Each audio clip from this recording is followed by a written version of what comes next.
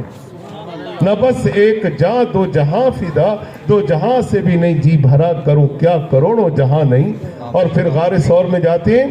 تو پھر عرض گزار ہوتے ہیں حضور آپ باہر ٹھہریے، نہ جانے صدیوں سے یہ غار بند ہے، پہلے میں کیوں نہ چلا جاؤں، میں کیوں نہ ملاحظہ کروں۔ ارے جان ہر انسان کو پیاری ہے، جان ہر انسان کو عزیز ہے۔ کیا ابو بکر تیری جان تجھے پیاری نہیں ہے؟ اگر اندر سانپ بچھو بیٹھے ہوں تجھ پر حملہ کر دیں تو پیاری نہیں ہے؟ نہ مجھے پیاری نہیں ہے، مجھے پیارے حضور ہیں صلی اللہ علیہ وسلم،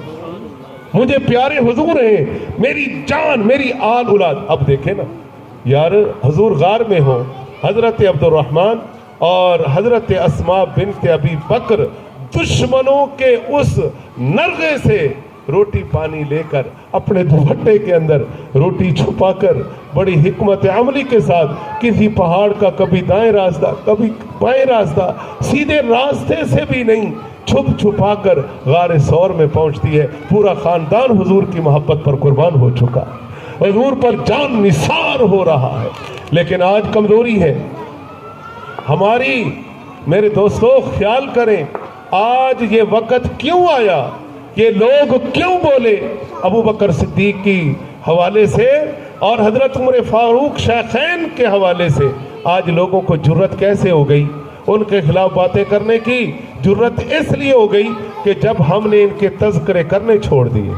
ہم نے اپنی اولاد کو ابو بکر صدیق نہ بتایا، عمر فاروق کی شان نہ بتائی، جب ہم نے حضرت عثمان کے بارے میں لوگوں کو نہ بتایا، حضرت علی المرتضی رضوان اللہ علیہ مجمعین جمیع صحابہ کرام کے بارے میں نہ بتایا، تو نتیجہ یہ نکلا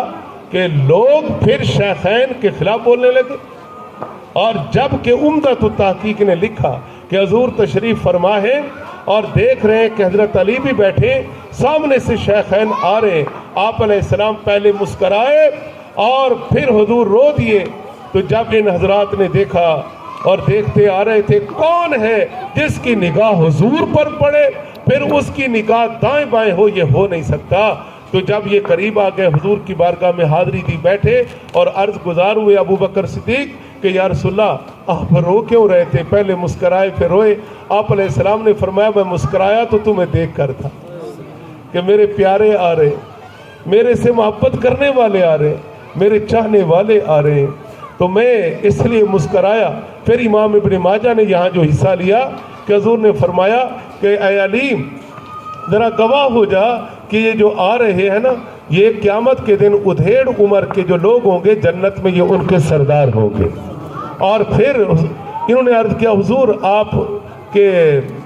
رخسار مبارک اور چہرے مبارک کی کیفیت بدلی، غم کے آثار؟ تو آپ علیہ السلام نے فرمایا غم کے آثار اس لیے ہوئے کہ شیطان تمہارے آگے آیا اور اس نے کہا کہ یا اللہ میری دعا قبول کر لے، جو ان دونوں کے گستاخ ہیں جو قیامت کے دن تو ان کو سزا دے گا، عذاب دے گا، وہ عذاب مجھے نہ دینا۔ تو اس عذاب سے پناہ مانگی۔ پھر یہ حضرات بولے کہ یا رسول اللہ جو گستاخ ہیں ان کی سزا تو یہ ہے، اور جو ہم سے محبت کریں گے ان کے لیے انعام کیا ہے؟ آپ صاحب ابو بکر صدیق سے پیار کرتے ہیں اور یہ ہفتہ ان کے لیے منایا جائے گا۔ ہماری مسجد سے مسلسل یہ اعلان ہے کہ گھر گھر میں شیخین کی فضائل بیان کرو، اور یہ عشرہ جو ہے خاص طور پہ ابو بکر صدیق کے حوالے سے مناؤ، اور اپنے چھوٹے چھوٹے بچوں کو ذمہ داری ہے کہ ہم بتائیں کہ یہ مہینہ کیوں ہے۔ جس طرح ربیع النور شریف ہم نے منا کر اپنے بچوں کے ذہنوں پر سوار کر دیا، آج جب ربیع النور آتا ہے چھوٹے چھوٹے بچے بھی جھنڈے جھنڈیاں لے کر نعرے لگاتے ہیں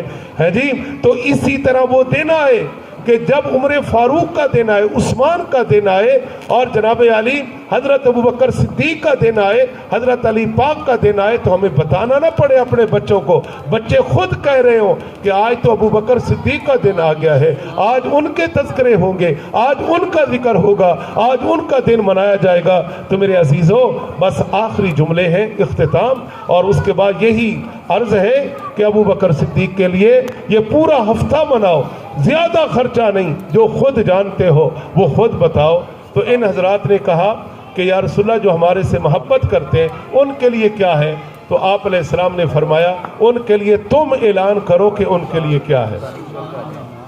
ان کے لیے تم اعلان کرو۔ علامہ ابراہیم مالکی لکھتے ہیں کہ حضرت عمر نے کہا کہ یا رسول اللہ آپ گواہ ہو جائیں، میں نے اپنی ساری زندگی کے وہ اعمال میرے جو اللہ کی بارگاہ میں قبول ہیں اور ان لوگوں کے قبول ہیں خیال کرنا، یہاں شک کی ضرورت نہیں ہے، تو میں نے چوتھا حصہ اپنی نیکیوں کا، ان اعمال کا جو اللہ کی بارگاہ میں قبول ہیں، میں نے وہ سارے کا سارا ان کے لیے ہبہ کر دیا جو مجھ سے محبت کریں گے۔ پھر ابوبکر صدیق نے بھی یہی اعلان کیا، اور آپ علیہ السلام نے فرمایا کہ اس کو لکھو، اس کو لکھو۔ جب یہ دونوں نے تحریر کیا، پھر آپ علیہ السلام نے دستخط ثبت کیے، جبریل امین آئے کہ اللہ تعالیٰ فرماتا ہے کہ یہ تحریر میرے پاس بھیجو۔ جب یہ تحریر اللہ کے پاس گئی تو اللہ تعالیٰ نے فرمایا جبریل تو بھی گواہ ہو، اے میکائیل تو بھی آ، اسرافیل تو بھی آ، دیگر فرشتوں تم بھی گواہ ہو جاؤ کہ یہ شیخین نے جو وعدہ کیا ہے وہ دن آئے کہ یہ اپنا وعدہ پورا کر دے۔ پھر تھوڑی دیر میں جبریل آئے، آپ علیہ السلام نے فرمایا وہ تحریر، کہا کہ یا رسول اللہ وہ اللہ نے اپنے پاس محفوظ فرما لی۔ تو دوستو، یہ ابوبکر صدیق ہیں، حضور کے یار غار ہیں، یار مزار ہیں، اور جن کی شان میں قرآن حدیث بھرا پڑا ہے، اور آج جو وقت چل پڑا ہے ضرورت ہے اس بات کی کہ ہم زیادہ سے زیادہ ان کے تذکرے کریں اور ان کے بارے میں بتائیں۔ ان کے اتنے حالات ہیں، اتنی خوبصورت باتیں ہیں کہ بندہ بیان کرتے کرتے تھکتا نہیں اور ان کے فضائل ختم ہوتے نہیں۔ وآخر دعوانا الحمدللہ رب العالمین۔